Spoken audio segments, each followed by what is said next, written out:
திட்டக்குடி அருகே நேர்ந்த சாலை விபத்தில் 9 பேர் உயிரிழந்த சம்பவத்திற்கு தமிழக அரசை பொறுப்பேற்க வேண்டும் என பாமக தலைவர் அன்புமணி கூறியுள்ளார். கூடுதல் தகவல்களை தருகிறார் செய்தியாளர் பாண்டியராஜன். வணக்கம் பாண்டியராஜன், விவரங்கள். பாமக தலைவர் அன்புமணி ராமதாஸ் அவருடைய சமூக வலைதள பக்கத்தில் குறிப்பிட்டிருப்பது, திட்டக்குடி அருகே கார்கள் மீது பேருந்து மோதி 9 பேர் உயிரிழப்பு, இதற்கு திமுக அரசை பொறுப்பேற்க வேண்டும் என தெரிவித்திருக்கிறார்.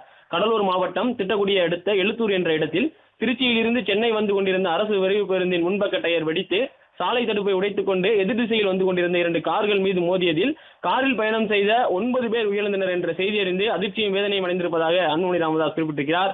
உயிரிழந்தவர்களுக்கு தனது ஆழ்ந்த இரங்கலையும் அனுதாபங்களையும் தெரிவித்துக் கொள்வதாகவும் குறிப்பிட்டிருக்கிறார். அரசு விரைவு பேருந்தின் முன்பக்க டயர் வெடித்ததுதான் விபத்துக்கு காரணமாகும் எனவும் அன்புமணி ராமதாஸ் ஒரு குற்றச்சாட்டை வைத்திருக்கிறார்.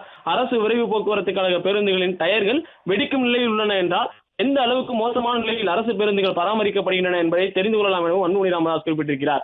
பேருந்துகளை முறையாக பராமரிக்காத திமுக அரசுதான் இந்த விபத்துக்கும் உயிரிழப்புகளுக்கும் பொறுப்பேற்க வேண்டும் எனவும் உயிரிழந்தவர்களின் குடும்பங்களுக்கு தலா ரூபாய் 50 லட்சம் இழப்பீடு வழங்க வேண்டும் எனவும் அன்புமணி ராமதாஸ் தெரிவித்திருக்கிறார். பிளே ஸ்டோர் மற்றும் ஆப் ஸ்டோரில் இருந்து பாலிமர் செயலியை QR கோடு மூலம் பதிவிறக்கம் செய்யுங்கள். செய்திகளை உடனுக்குடன் பெறுங்கள்.